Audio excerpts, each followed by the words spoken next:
still with us, we'll patch this all together and put it up tomorrow in a finished product.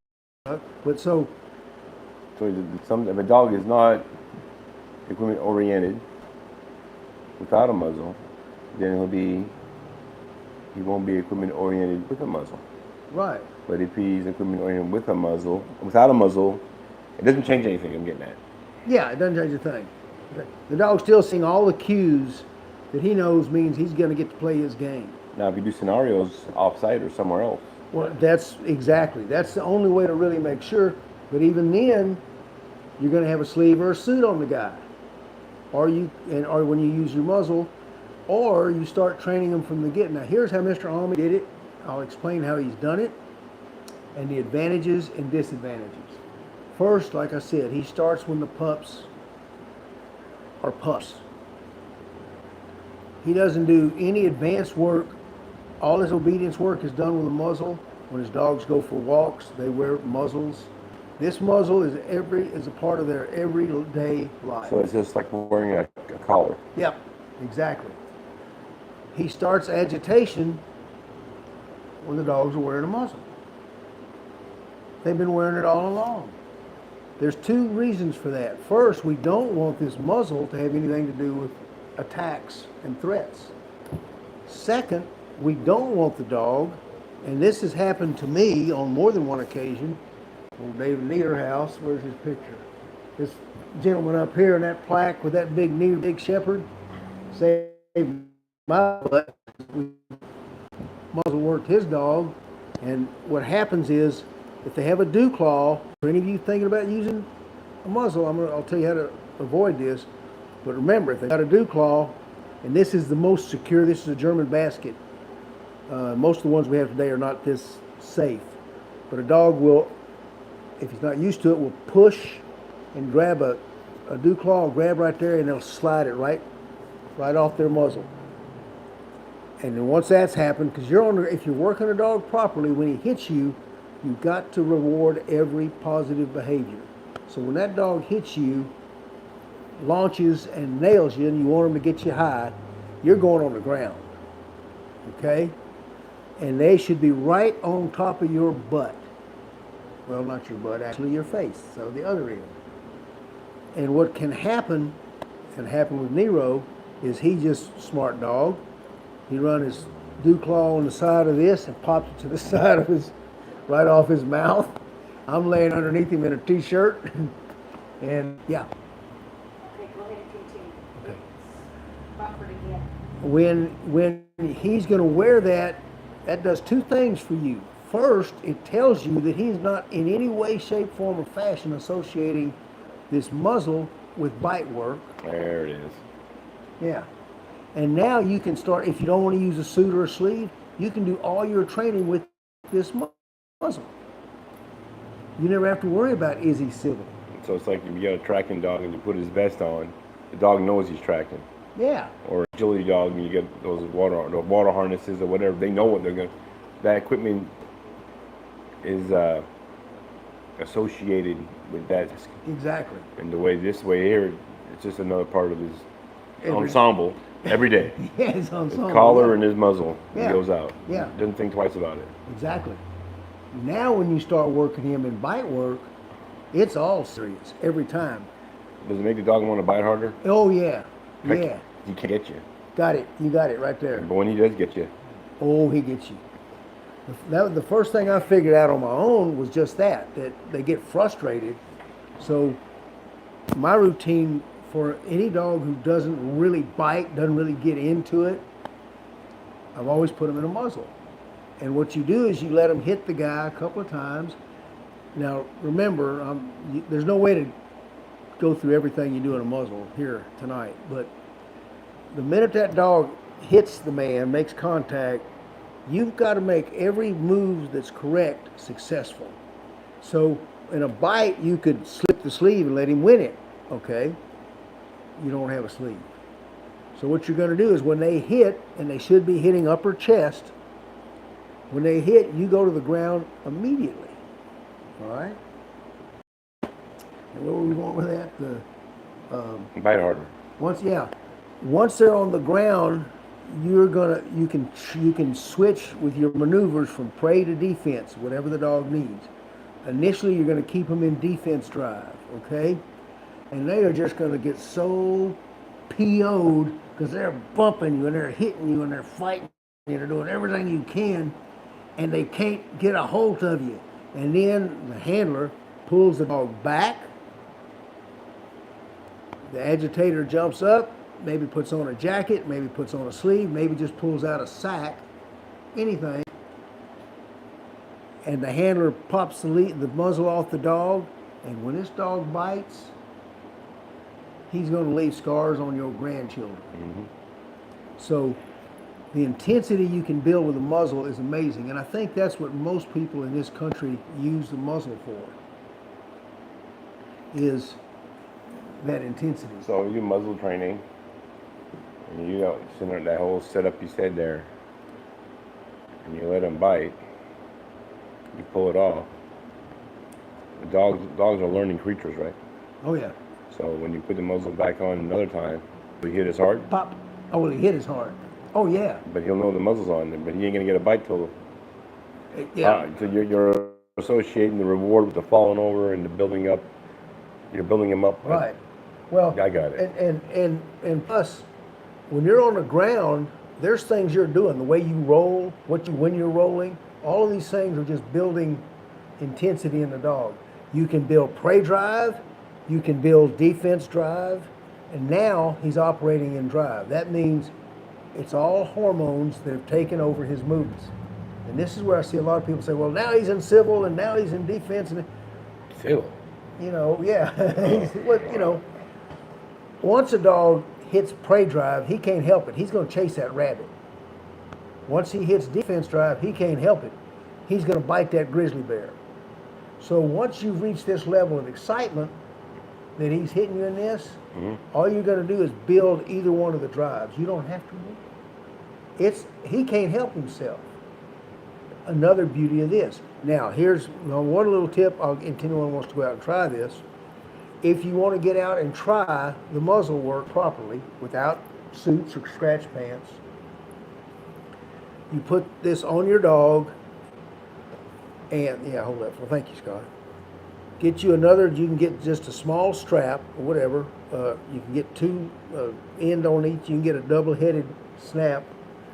But what you want to do is you're going to take this neck piece here.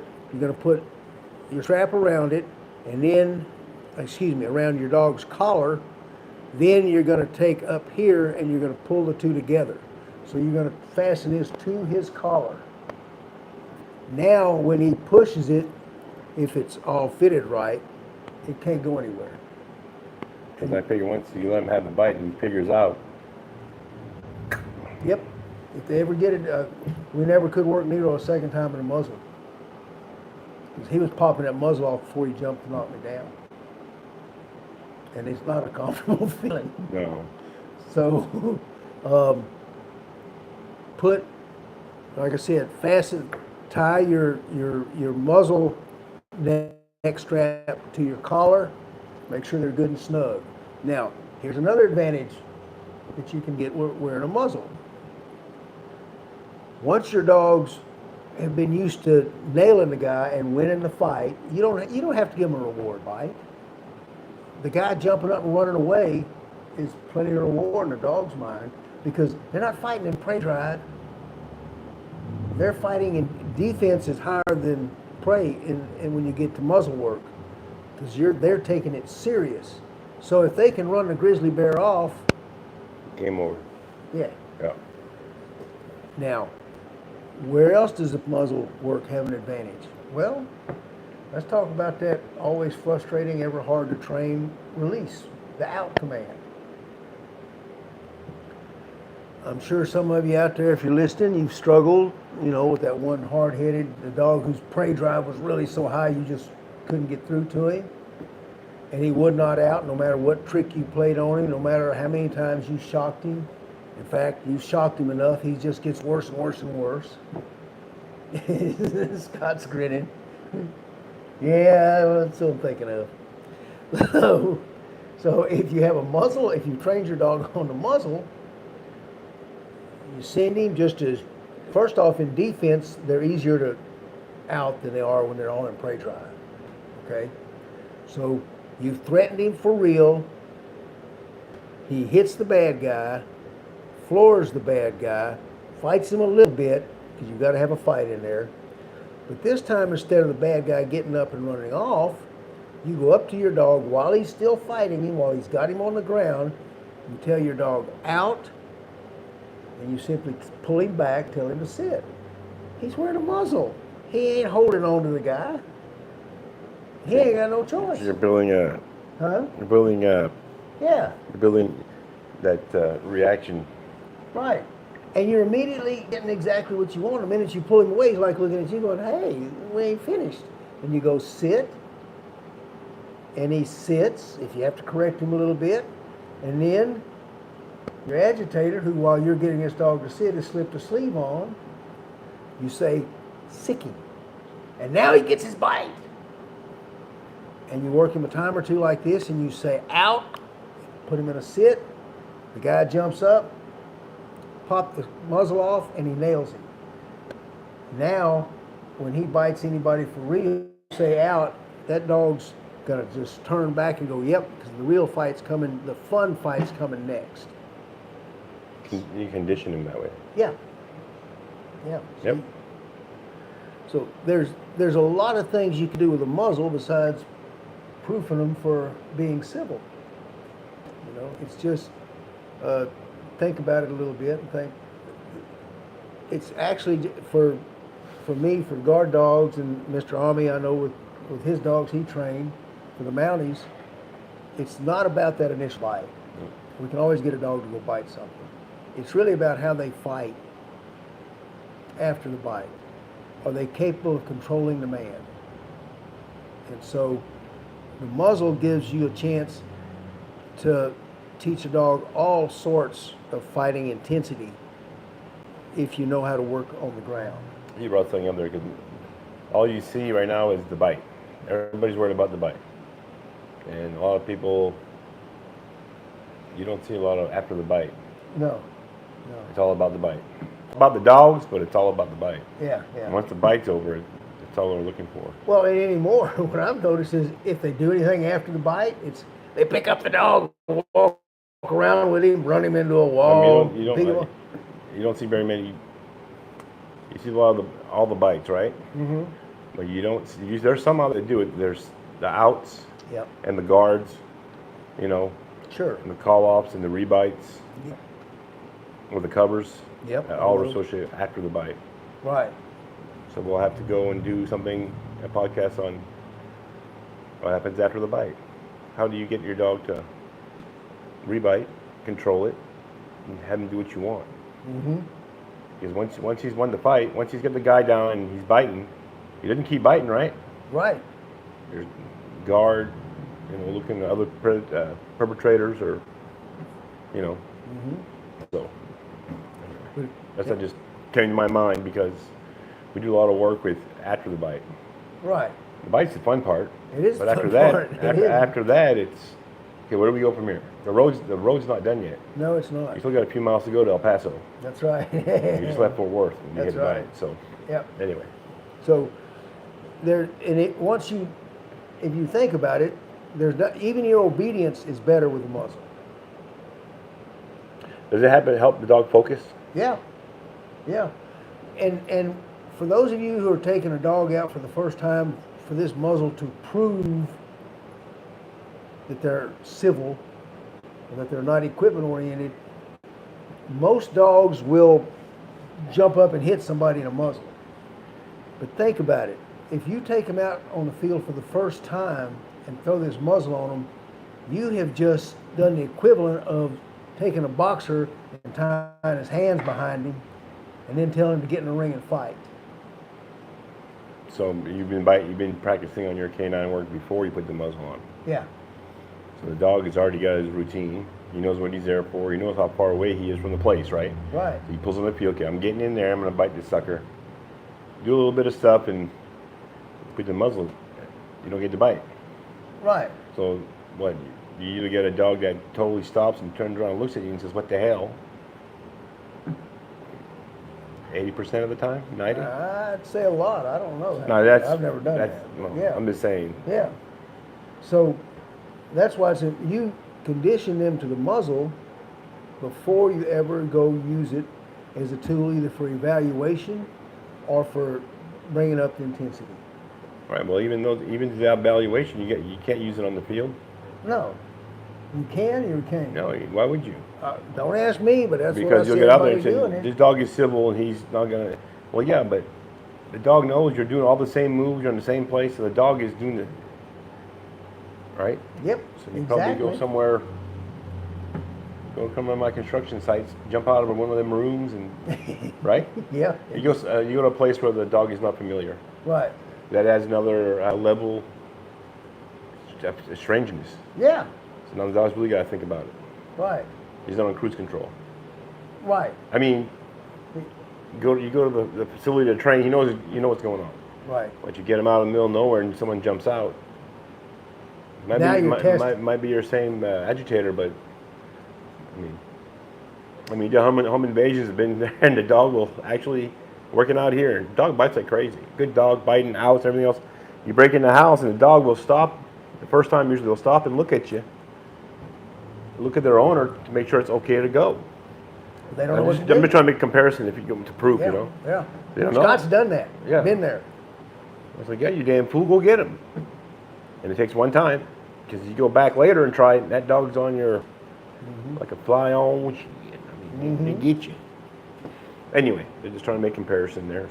So, did someone have a question earlier, Carol Ann, or were we just? No, they just said that we had buffering, but Oh, yeah. that was it. Yeah, and we're trying to come to our conclusion on all this buffering problem, and we'll see if we can't fix it. I think it's Texas heat, but we're going to find out. Well, in about next week, 80s. Yep. Anyway. Anyone has any questions, you can always ask us. I got a question. What's that? Is it ever too late to start using a muzzle? Never. Great question. Great Because question. now you're saying about this gentleman, what's his name, Mr. Ami? Did it when he was a pup. So like, a pup, huh? So the dog doesn't think it's a part of a bite equipment. But my dog's never wore a muzzle. Can we start using a muzzle? Yeah, just go ahead and do it. Just go ahead and do it. Wow. Great. So what I like to do is I'll start them off. I want it all to be positive. Depending on the style you got, I'll take a little tablespoon of peanut butter, stick it right in the end of and I'll every night before supper time, I'll put a little peanut butter in there when my dog's nice and hungry, and I'll say muzzle, and I'll stick it up there to his nose, and and I'll feed it. So you gotta get them assimilated to the muzzle first. Right. You don't just go ahead and slap it on his head. Nope, because then there are just when you're going to Then get all this stuff. you'll never get it back on. Right. Okay. So after 4 or 5 days of feeding him some peanut butter in there, then I'll put it on him. Put some peanut butter in there, put it on him, and buckle it. So I just gradually. So would you say you do that, what you're saying, for a bit, and you go ahead and put it on him for a minute? Mm-hmm. Maybe two? 2 or 3 minutes. Take it off. Take it off. And then when you're able to put it on him and for those several minutes and he's not fighting it, then now all you're going to do is distract him, put it on him, have your leash on him, and go, good boy, heel.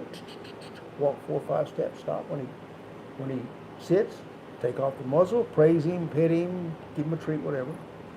And then you just, like everything in dog work, you just incrementally increase how far he goes until you can put this on him and he can walk. The Jafco muzzles are a vinyl. Yeah. And they got holes in them. I use them in my patrol dogs in my guard dog company. We use those because we'd have dogs on an 8-hour shift. Well, they could wear that muzzle if they had to all day long. They can drink out of them. They're very light. You can use them for agitation work. They make a 3-strap. Just like I said, make sure you tie that sucker back to their neck collar. You could actually incorporate that, because I know most dogs like to go for a walk, right? You get excited. Good. Very good, yep. So all of a sudden you associate the muzzle with, my dog, see my leash come out? Whole silver. Yeah. They don't care about nothing, right? And you Right. start incorporating the muzzle With the leash. with the leash, and all of a sudden you got a dog that doesn't care about the muzzle, but he's going walking. Exactly. It's a Great. slight hindrance, but we'll work through it. Great plan, yeah. What you got, Carol Ann? Does too much muzzle work cause the dog to have pent-up aggression? If you do too much without any bites, it could. Mr. Army didn't, and he didn't do as much bite work as we do today. I think the main thing is if you're using that muzzle, 2 or 3 workouts, and then just give them a bite afterwards. Just give them a bite afterwards. And lots of praise. That's a great question, I guess I've That never. was from Derek. Oh, hey, thank you, Derek. Yeah.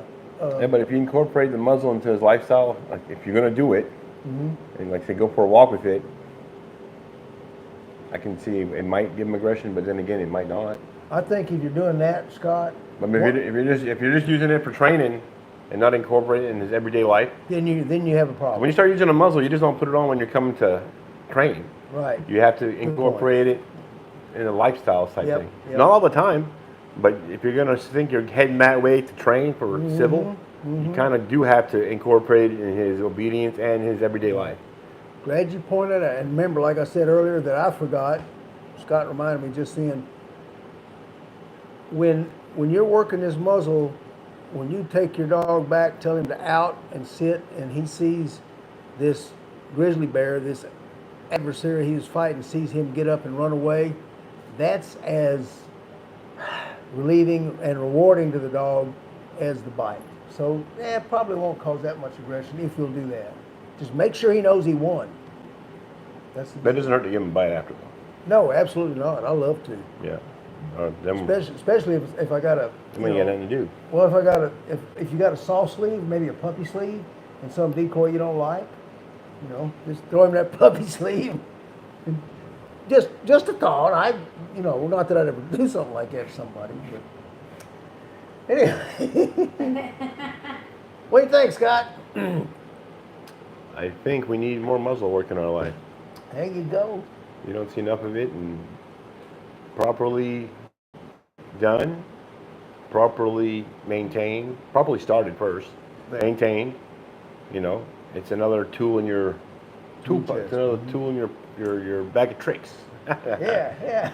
But remember though, when you're putting it on him and you're taking him out for walks, it's all about the dogs, right? It's all about him and getting him accustomed to it and make sure it doesn't put him 5 steps back or put him out of place. Thank you, folks. Thank you, folks. See you next time. week.